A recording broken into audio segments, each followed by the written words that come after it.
अस्सलाम वालेकुम dear second year, welcome to Merit online class. Chapter number 18 को continue करते हैं, डॉन ऑफ मॉडर्न फिज़िक्स। और आज का जो हमारा टॉपिक है वो है application of photo electric effect. Previously student हमने फ़ोटो इलेक्ट्रिक इफ़ेक्ट को डिस्कस किया था और हमने इसकी जो है वो आज जो है वो हमारे पास इसका वही इसका सब टॉपिक है application of photo electric effect. तो फ़ोटो इलेक्ट्रिक इफ़ेक्ट को यहाँ पे मैं रिवाइज़ कर देती हूँ कि हमने बोला था कि जैसे ही कोई सूटेबल फ्रीक्वेंसी की लाइट जो है वो किसी मेटल सरफेस पे आके फॉल करती है तो वो क्या करती है कि उस मेटल सरफेस में से इलेक्ट्रॉन्स को इजेक्ट करती है और एज अ रिज़ल्ट हमारे पास फोटो इलेक्ट्रिक करंट जो है वो प्रोड्यूस होता है। ठीक है। और इसको हम जो है इसकी कुछ एप्लीकेशंस हैं यहाँ पे हमारे पास, जिसमें फ़र्स्ट एप्लीकेशन हमारे पास आ जाती है फ़ोटो सेल। तो फ़ोटो सेल के नेम से ही इंडिकेट होता है स्टूडेंट्स, जिस तरह से फ़ोटो मीन्स लाइट। ठीक है। तो फोटो सेल हमारे पास एक ऐसा डिवाइस है जो कि लाइट एनर्जी को कन्वर्ट करता है इलेक्ट्रिकल एनर्जी में। ठीक है। आपके पास फोटो सेल एक ऐसा डिवाइस है जो क्या करता है, लाइट एनर्जी को कन्वर्ट करता है इलेक्ट्रिकल एनर्जी में। इसकी कंस्ट्रक्शन अगर आप देखें तो आपकी बुक का पेज नंबर है 316। फिगर 18.8 में आप देखें तो आपको एक फ़ोटो सेल दिखाया गया है। यहाँ पर देखें तो एक आपके पास एवैक्यूएटेड ग्लास ट्यूब है। ठीक है। और इसमें आपके पास ये जो कर्व शेप है ये आपके पास कैथोड है। ठीक है। ये जो कर्व शेप आपके पास बना हुआ है ये आपके पास कैथोड है और यहाँ पे आपके पास ये जो वायर टाइप की बना हुआ है ये आपके पास एनोड है। ठीक है। यहाँ पर आप देखें तो आपके पास जैसे ही लाइट रेज जो है वो कैथोड पे आके फॉल करेंगी। ठीक है। लाइट जैसे ही आके कैथोड पे फॉल करेगी, अगेन उसी तरह से होगा कि ये जो लाइट है ये आके जो कैथोड में मौजूद इलेक्ट्रॉन्स हैं, जाहिर सी बात है लाइट कंसिस्ट करती है एनर्जी पैकेट्स पे जो कि आपके पास फोटॉन्स हैं। ठीक है। आके जैसे ही ये फोटॉन्स स्ट्राइक करेंगे इस कैथोड के ऊपर तो अपनी एनर्जी किसको ट्रांसफ़र करेंगे, उसमें मौजूद कैथोड में मौजूद इलेक्ट्रॉन्स को। एज अ रिज़ल्ट इलेक्ट्रॉन क्या हो जाएंगे, इलेक्ट्रॉन अपने जो अपने शेल को छोड़ के इस कैथोड सरफेस से बाहर आ जाएंगे और यहाँ से इस सरफेस से बाहर जो है वो इजेक्ट हो जाएंगे। अब एनोड बीइंग पॉजिटिवली चार्ज क्या करेगा, इन इलेक्ट्रॉन्स को अपनी तरफ क्या करेगा, अट्रैक्ट करेगा और एज अ रिज़ल्ट हमारे पास क्या होगा कि इस पूरे सर्किट में जो है वो करंट जो है वो फ्लो करने लग जाएगा। और ये हमारे पास जो है वो फोटो सेल है। ये जो करंट आपके पास यहाँ पे इस सर्किट में फ़्लो करेगा तो यह करंट जो है वो आपके पास इंटेंसिटी ऑफ लाइट के साथ क्या होता जाएगा, बढ़ता जाएगा। अगर ये इस पे जो लाइट जो है वो फॉल कर रही है, अगर वो इंटेंस लाइट फॉल कर रही है, मतलब आप जो लाइट इस पे फॉल करवा रहे हो वो ज़्यादा इंटेंसिटी की करवा रहे हो, तो इसमें जो करंट फ्लो करेगा वो भी आपके पास क्या हो जाएगा, ज़्यादा हो जाएगा। क्योंकि हमने प्रीवियसली डिस्कस किया हुआ है कि आपके पास जब हम करंट को जो है अगर हम इंटेंसिटी को बढ़ाते हैं तो आपके पास जो फोटो इलेक्ट्रॉन्स हैं उनकी जो स्ट्रेंथ है वो आपके पास ज़्यादा हो जाती है। एज अ रिज़ल्ट आपके पास जो फोटो इलेक्ट्रिक करंट है वो आपके पास क्या हो जाता है, ज़्यादा हो जाता है। ठीक है। तो इस तरह से हम कहते हैं कि हमारे पास जिस तरह से हम अगर इंटेंसिटी को इंक्रीज़ करें तो आपके पास ये जो बाय इंक्रीजिंग इंटेंसिटी आपके पास यहाँ पे करंट जो है वो ज़्यादा अमाउंट का फ़्लो करने लग जाएगा। और अगर हम क्या करेंगे, इस लाइट को कट ऑफ कर दें, मतलब इस लाइट को इस पर फॉल ना करवाएं, तो ये जो करंट है वो भी क्या हो जाएगा, स्टॉप हो जाएगा। अब इसकी एप्लीकेशंस हैं कि फ़ोटो सेल यूज़ कहाँ कहाँ पे होता है। फ़ोटो सेल स्टूडेंट्स आपके पास सिक्योरिटी सिस्टम्स में यूज़ होता है। ठीक है। आपके पास काउंटिंग सिस्टम में यूज़ होता है। जो ऑटोमेटिक डोर्स हैं, ठीक है, आपने अक्सर देखा होगा ऑटोमेटिक डोर्स जो होते हैं जो खुद ब खुद ओपन हो जाते हैं, तो उसमें भी ऐसे होता है कि जैसे ही आप क्या करते हो कि आके डोर के सामने जो है वो आप खड़े होते हो, आपकी शेडो की वजह से क्या होता है कि लाइट कट ऑफ हो जाती है। लाइट के कट ऑफ होने की वजह से एक जो सर्किट कंप्लीट हुआ हुआ होता है, करंट फ्लो कर रहा होता है, जिसकी वजह से डोर बंद होता है। अब वो क्या हो जाता है, वो अब सर्किट जो है वो आपके पास ओपन हो जाता है और अब क्या होता है कि डोर खुद ब खुद जो है वो ओपन हो जाता है। लेकिन जैसे ही आप पास कर जाते हो दोबारा से लाइट फॉल करने लग जाती है और ये जो सर्किट है ये कंप्लीट हो जाता है और डोर अगेन क्या हो जाता है, बंद हो जाता है। ठीक है। इसके अलावा ये ऑटोमेटिक जो स्ट्रीट लाइटनिंग है उसमें भी यूज़ होते हैं। ठीक है। आपके पास लिफ्ट्स में यूज़ होते हैं, ट्रैफिक सिग्नल्स में यूज़ होते हैं, टेलीविजन कैमरा में यूज़ होते हैं, तो इनका बहुत ज़्यादा जो है वो यूज़ है। ठीक है। नेक्स्ट आपके पास सोलर सेल है स्टूडेंट। सोलर सेल को आपने खुद रीड करना है, सेम ऐसे ही है, कुछ भी इसमें नहीं है, या आपकी जो है वो होम असाइनमेंट है, इसको आपने खुद जो है वो रीड करना है। ठीक है। और इस एग्जाम्पल 18.6 को भी आपने जो है वो खुद सॉल्व करना है। नेक्स्ट हमारा टॉपिक आ जाता है टॉपिक नंबर 18.6, जो कि आपके पास जो है आपकी बुक का पेज नंबर है 317 और ये आज जो है वो हम स्टडी करेंगे। आप आपके पास जो है वो जो टॉपिक है वो आपके पास है कॉम्पटन इफेक्ट। ठीक है। तो सबसे पहले देखते हैं कि आपके पास ये जो कॉम्पटन इफेक्ट है ये आपके पास है क्या। तो स्टूडेंट्स प्रीवियसली हमने डिस्कस किया हुआ था अबाउट फोटो इलेक्ट्रिक इफेक्ट, जिसमें हमने ये कहा था कि हमारे पास जो जिससे ये प्रूफ हुआ था फोटो इलेक्ट्रिक इफेक्ट से स्टूडेंट्स हमें ये प्रूफ हुआ था कि हमारी जो लाइट है वो हमारे पास पार्टिकल नेचर है उसकी, ठीक है।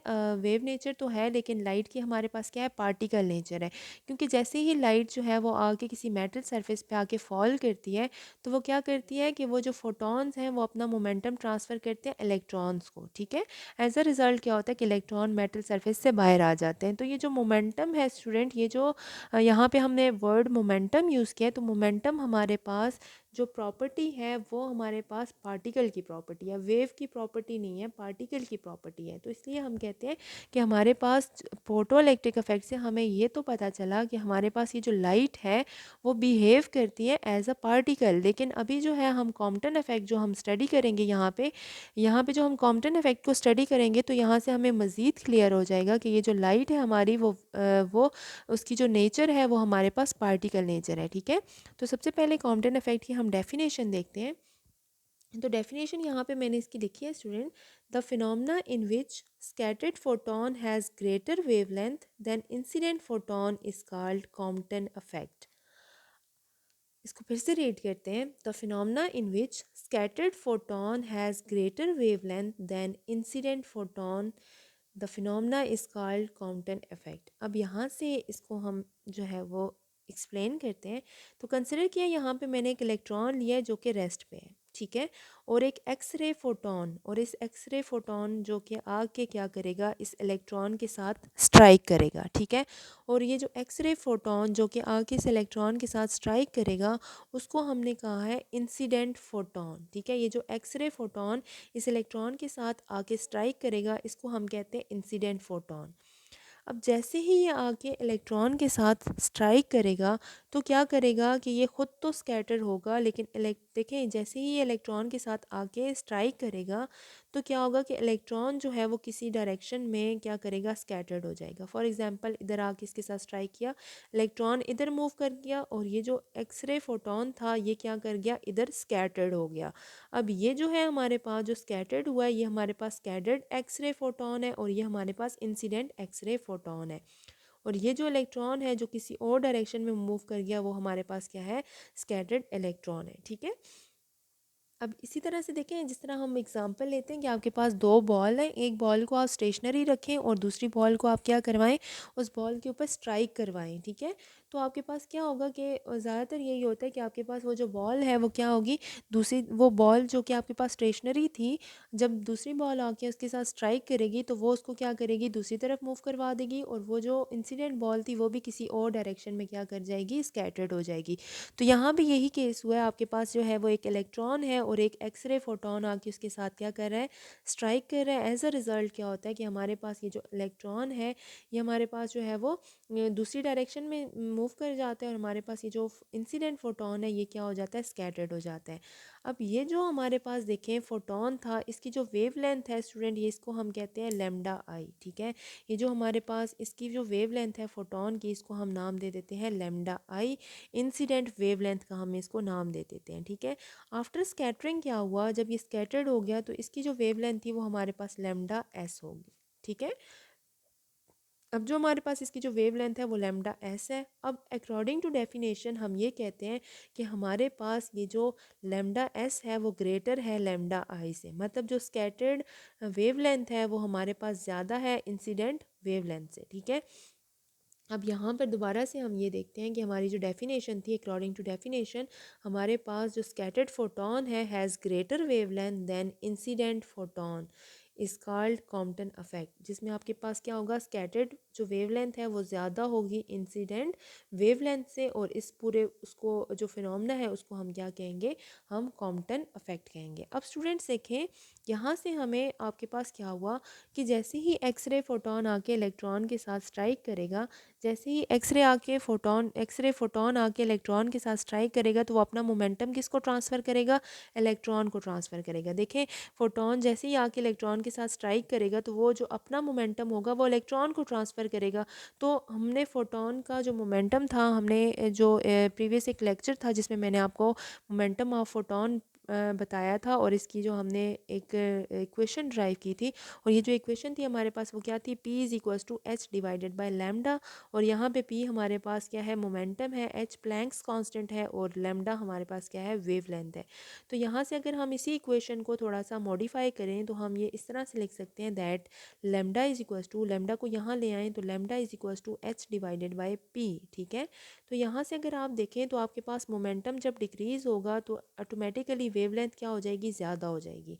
ठीक है, तो जब देखें हमने क्या कहा कि फोटोन आके इलेक्ट्रॉन के साथ स्ट्राइक करेगा, फोटोन आके इलेक्ट्रॉन के साथ स्ट्राइक करेगा तो वो अपना मोमेंटम किसको देगा, इलेक्ट्रॉन को देगा। तो एज अ रिज़ल्ट जो फोटोन का मोमेंटम है वो क्या हो चुका है, अब डिक्रीज़ हो चुका है, क्योंकि उसने अपना मोमेंटम जो है वो इलेक्ट्रॉन को दे दिया है।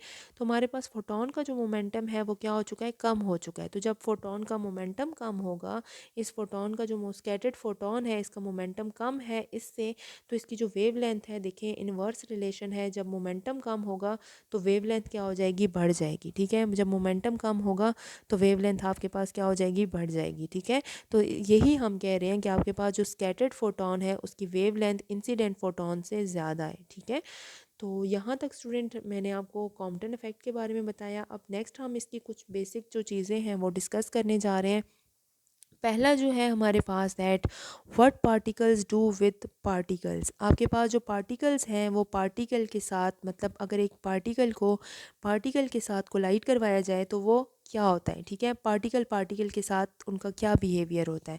तो कंसिडर करें हमारे पास कि ये हमारे पास क्या है, एक कोई भी एक बॉल है। ठीक है, हमने दो बॉल्स कंसिडर की हैं, आपके पास ये दो बॉल्स हैं। ठीक है, एक बॉल आपके पास क्या है, रेस्ट पे है, और दूसरी बॉल आप क्या करते हो, इसको आके इस पे स्ट्राइक करवाते हो। ठीक है, ये इंसिडेंट बॉल है और ये आपके पास जो है वो टारगेट है, ये रेस्ट पे है आपके पास, और आप इसको क्या करवाते हो, इसको आप जो है वो मूव करवाते हो इसकी तरफ। ठीक है, जैसे ही ये जो इंसिडेंट बॉल है ये आके इस बॉल के साथ आके स्ट्राइक करेगी। ठीक है, जैसे ही ये आके इसके साथ स्ट्राइक करेगी तो एज अ रिज़ल्ट क्या होगा कि ये अपना मोमेंटम किसको ट्रांसफ़र करेगी, इसको ट्रांसफ़र करेगी।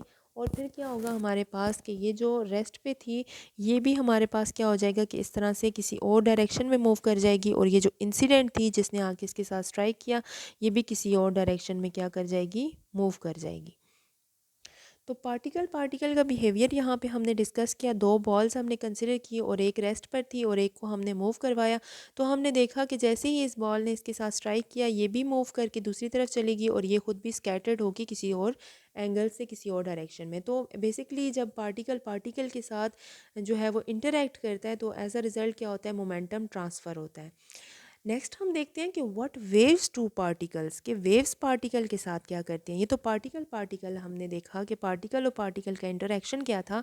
अब हम ये देखते हैं कि हमारे पास वेव्स पार्टिकल के साथ क्या बिहेव करती है, कि मतलब जब वेव्स के साथ पार्टिकल आके इंटरेक्ट करते हैं तो उनका बिहेवियर क्या होता है। तो इसके लिए हमने कंसिडर किया, आप एक टब कंसिडर कर लें, एक बड़ा सा कोई भी एक टब कंसिडर करें, उस टब में आप क्या करें, पानी डाल दें। ठीक है, अब आपने ये मैंने यहाँ पे एक टब बनाया है, उसमें आपने क्या कर दिया, पानी डाल दिया। इस पानी को आप क्या करें कि इसके ऊपर जितनी भी वेव्स हैं इसको अभी आप स्टेशनरी रखें। ठीक है, जैसे ही सारी वेव्स आपके पास रुक जाएंगी तो आप इसमें क्या करें, एक पीस ऑफ वुड जो है, मतलब लकड़ी का एक पीस जो है इसके दरमियान में आप यहाँ पे रख दें, या आपने लकड़ी का पीस यहाँ पे रख दिया। अब आप क्या करें कि इस पानी में किसी एक हिस्से में डिस्टर्बेंस क्रिएट करें। ठीक है, डिस्टर्बेंस क्रिएट करेंगे तो यहाँ पे इस पानी में क्या बननी शुरू हो जाएंगी, वेव्स बननी शुरू हो जाएंगी। अब वेव और पार्टिकल का क्या होगा, इंटरेक्शन होगा, मतलब ये वेव्स जो पानी में बन रही हैं और पार्टिकल आपके पास क्या है, यहाँ पे वुड है, लकड़ी आपके पास क्या है, पार्टिकल है। तो क्या होगा कि एज अ रिज़ल्ट हम देखेंगे कि स्टूडेंट हमारे पास क्या होता है कि ये जो वुड है ये क्या करेगी, ये just up and down oscillate करेगी। ठीक है, ये जस्ट क्या करेगी, अप एंड डाउन ऑसिलेट करेगी, कहीं पे मूव नहीं करेगी। हमने जैसा कि कहा था कि वेव सिर्फ एनर्जी कैरी करती है, मैटर कैरी नहीं करती। तो ये जो लकड़ी है ये सिर्फ अप एंड डाउन मूव करेगी, ये हमारे पास जो है वो इसका बाकी जो है ये किसी तरफ मूव नहीं करेगी, just up and down move करेगी। तो ये था हमारे पास वेव्स और पार्टिकल्स का बिहेवियर। अब हम ये देखते हैं कि सिंपल सी इसी को आप आगे लेके चलते हैं कि so what electromagnetic waves should do with electron. अगर हम क्या करें कि ये जो वाटर वेव्स थी इसको हम जो है वो रिप्लेस कर दें इलेक्ट्रोमैग्नेटिक वेव के साथ, और ये जो लकड़ी थी इसको हम किसके साथ रिप्लेस कर दें, इलेक्ट्रॉन के साथ। तो उसी तरह से कंसिडर करते हैं कि एक इलेक्ट्रॉन है यहाँ पे रेस्ट पे है, और यहाँ पे हमारे पास जो इलेक्ट्रोमैग्नेटिक वेव्स हैं आपके पास आके यहाँ पे इस इलेक्ट्रॉन के साथ स्ट्राइक करती हैं। एज अ रिज़ल्ट क्या होगा कि ये इलेक्ट्रॉन कहीं भी मूव नहीं करेगा, जस्ट अप एंड डाउन क्या करेगा, मूव करेगा, और वेव्स उसी तरह से क्या हो जाएंगी, पास कर जाएंगी। ठीक है, बात समझ आई है। सिंपली हमने क्या किया कि जो वाटर वेव्स थी इनको इलेक्ट्रोमैग्नेटिक वेव्स से रिप्लेस किया, और ये जो लकड़ी थी इसको हमने इलेक्ट्रॉन से रिप्लेस कर दिया। अब ये क्या होगा कि ये जो इलेक्ट्रॉन है ये जैसे ही इलेक्ट्रोमैग्नेटिक वेव्स आके इस पे पास करेंगी, जैसे ही इस पे फॉल करेंगी, तो ये देखें बिल्कुल लकड़ी की तरह ये क्या करेगा, जस्ट ऑसिलेट करेगा, अप एंड डाउन मूव करेगा, ये आगे फर्दर मूव नहीं करेगा। तो एज अ रिज़ल्ट क्या होगा स्टूडेंट, जो हमारे पास जो इंसिडेंट जो हमारे पास देखें जैसे कि इलेक्ट्रॉन को कोई मोमेंटम इन्होंने ट्रांसफ़र नहीं किया, जस्ट उसको अप एंड डाउन मूव करवाया, तो जितनी हमारे पास इंसिडेंट वेवलेंथ थी उतनी हमारे पास क्या होगी, स्कैटर्ड वेवलेंथ भी होगी। ठीक है, इंसिडेंट वेवलेंथ और स्कैटर्ड वेवलेंथ आपके पास क्या होगी, इक्वल होगी। ये वो केस था जब आपके पास इलेक्ट्रोमैग्नेटिक वेव जो है वो इलेक्ट्रॉन के साथ आके रिएक्ट करे। लेकिन अब कॉम्पटन ने क्या ऑब्ज़र्व किया, ठीक है, कॉम्पटन ने स्टूडेंट्स क्या ऑब्ज़र्व किया, अब हम ये देखते हैं कि व्हाट कॉम्पटन ऑब्ज़र्व्ड। अब हम अपने टॉपिक की तरफ आते हैं कि कॉम्पटन ने क्या ऑब्ज़र्व किया। तो कॉम्पटन ने ये ऑब्ज़र्व किया कि इलेक्ट्रॉन था और यहाँ पे क्या कर रहा है, फोटोन आके इस पे स्ट्राइक कर रहा है, लेकिन ये अप एंड डाउन मूव नहीं कर रहा। ये क्या कर रहा है, ये इलेक्ट्रॉन एक तरफ स्कैटर्ड हो रहा है, और ये जो फोटोन है ये वाला इंसिडेंट फोटोन ये दूसरी तरफ स्कैटर्ड हो जाता है। तो इट्स मीन कि हमारे पास ये जो हमारे पास इलेक्ट्रोमैग्नेटिक रेडिएशंस हैं, ये जो लाइट है ये हमारे पास इलेक्ट्रोमैग्नेटिक रेडिएशंस हैं, ये हमारे पास पार्टिकल नेचर रखती हैं। पार्टिकल नेचर रखती हैं तभी हमारे पास क्या हुआ कि पार्टिकल पार्टिकल जो एक दूसरे के साथ बिहेवियर होता है वही सेम बिहेवियर क्या था, इनका भी आपस में था, जिसकी वजह से हमारे पास इलेक्ट्रॉन दूसरी तरफ स्कैटर्ड हो गया और फोटोन हमारे पास जो है वो किसी और एंगल से स्कैटर्ड हो गया। यहाँ पे स्टूडेंट, यहाँ पे हम एक जिस लाइन में हमारे पास ये जो फोटोन जा रहा है इस लाइन को हम स्ट्रेट ड्रॉ करें, तो इस लाइन के साथ जो हमारे पास स्कैटर्ड फोटोन है एंगल ड्रॉ करें, या आपके पास क्या होगा, स्कैटरिंग एंगल होगा, और या आपके पास क्या होगा, इंसिडेंट एंगल होगा। ठीक ठीक है, थीटा आई और थीटा एस। ठीक है, और ये आपके पास जो है ये आपके पास लेमडा आई है, और ये आपके पास क्या है, ये जो स्कैटर्ड फोटोन ये आपके पास क्या है, लेमडा एस है। अब अकॉर्डिंग टू डेफिनेशन पे दोबारा आ जाएं। हमने क्या कहा था कि स्कैटर्ड फोटोन जो होगा उसकी जो वेवलेंथ होगी वो ग्रेटर होगी इंसिडेंट फोटोन की वेवलेंथ से। ठीक है, तो हम लोग यहाँ पर लिख सकते हैं कि आपके पास क्या है, and lambda S is greater than lambda I. अब इसी को मैथमेटिकल फॉर्म में लिखते हैं, तो स्टूडेंट्स हमारे पास यहाँ पे lambda s minus lambda i equals to h divided by m not c one minus cos of theta. ये हमारे पास स्टूडेंट्स ये जो डेरिवेशन आई है, आप लोग पूछ रहे होगे ये कहाँ से आई है, तो ये जो डेरिवेशन है ये हमारे पास बीएससी लेवल पे कराई जाती है, बहुत कॉम्प्लिकेटेड है, आपकी बुक में गिवन नहीं है। आपकी बुक में जस्ट ये फार्मूला गिवन है दैट डेल लेमडा, ये जो लेमडा एस माइनस लेमडा आई है जिसको वेव शिफ्ट भी बोला जाता है, डेल लेमडा ये आपके पास इक्वल है h divided by am not c one minus cos of theta. और ये फार्मूला जस्ट डिराइव हुआ है आपकी बुक में, मतलब इसकी कोई डेरिवेशन जो है वो आपकी बुक में गिवन नहीं है, क्योंकि ये जो है वो हायर लेवल पे बीएससी लेवल पे कराया जाता है। तो अब हम देखते हैं कि आपके पास यहाँ पर ये जो लेमडा है, मतलब ये आपके पास चेंज इन वेवलेंथ आता है, जो स्कैटर्ड वेवलेंथ और इंसिडेंट वेवलेंथ में जो चेंज आया है वो आपके पास डेल लेमडा है। एच आपके पास प्लैंक्स कांस्टेंट है, एम नॉट मास है, सी स्पीड ऑफ लाइट है, और थीटा आपके पास वो एंगल है जिससे आपके पास क्या हुआ, ये फोटोन जो है वो, ये जो आपके पास जो इलेक्ट्रॉन है वो आपके पास क्या हुआ, स्कैटर्ड हुआ है। ठीक है, तो ये आपके पास सॉरी फोटोन जो है वो आपके पास स्कैटर्ड हुआ, ये वो एंगल है। तो अब हम इस एंगल को लेके आगे कैलकुलेशन करते हैं। आपके पास जब आपके पास ये एंगल जो है वो 0 डिग्री हो, मतलब ये जो आपके पास ये जो एंगल है ये 0 डिग्री हो, 0 डिग्री का होने का मतलब ये है कि आपके पास ये जो फोटोन है या कि इंसिडेंट जो फोटोन है वो बिल्कुल स्ट्रेट क्या कर जाए, यहाँ से पास कर जाए, मतलब वो किसी एंगल से पास ना करे। जो एंगल होगा जाहिर सी बात है वो आपके पास क्या बनेगा, 0 बनेगा। तो इस केस में आपके पास देखें, आपको पता है 1 माइनस कॉज ऑफ 0 डिग्री और कॉज 0 डिग्री 1 के इक्वल होता है। 1 माइनस 1 करें 0 आता है, और 0 किसी भी चीज़ के साथ मल्टीप्लाई होकर क्या हो जाता है, 0 हो जाता है। तो इस केस में जो आपके पास जो लैम्डा शिफ्ट आएगी, जो चेंज इन लेंथ आएगी वो 0 होगी, मतलब जितनी इंसिडेंट रे थी उतनी आपके पास क्या होगी, स्कैटर्ड रे भी होगी।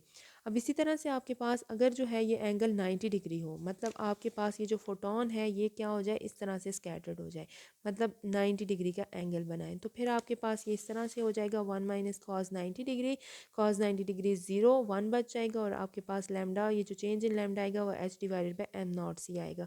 और अगर आपके पास जो थीटा है वो 180 डिग्री हो, मतलब आपके पास ये जो फोटोन है यहाँ के इलेक्ट्रॉन के साथ स्ट्राइक करे और वापस बाउंस बैक हो जाए, वापस इसी तरह से पलट जाए, ठीक है, आगे स्ट्राइक किया और वापस पलट किया, एंगल क्या बनेगा 180 डिग्री। और इस केस में आपके पास क्या होगा, मैक्सिमम जो है वो इसमें क्या आएगी, चेंज इन वेवलेंथ आएगी, 180 डिग्री आपके पास -1 हो जाता है, जो कि क्या हो जाएगा 2h divided by am not C, और ये आपके पास क्या बन जाएगी, ये चेंज इन वेवलेंथ आ जाएगी। तो आज हमने कॉम्पटेंट इफेक्ट को डिस्कस किया स्टूडेंट्स, जिससे हमें ये पता चलता है कि हमारी जो इलेक्ट्रोमैग्नेटिक रेडिएशंस हैं, जो लाइट है वो पार्टिकल बिहेवियर रखती है, ठीक है।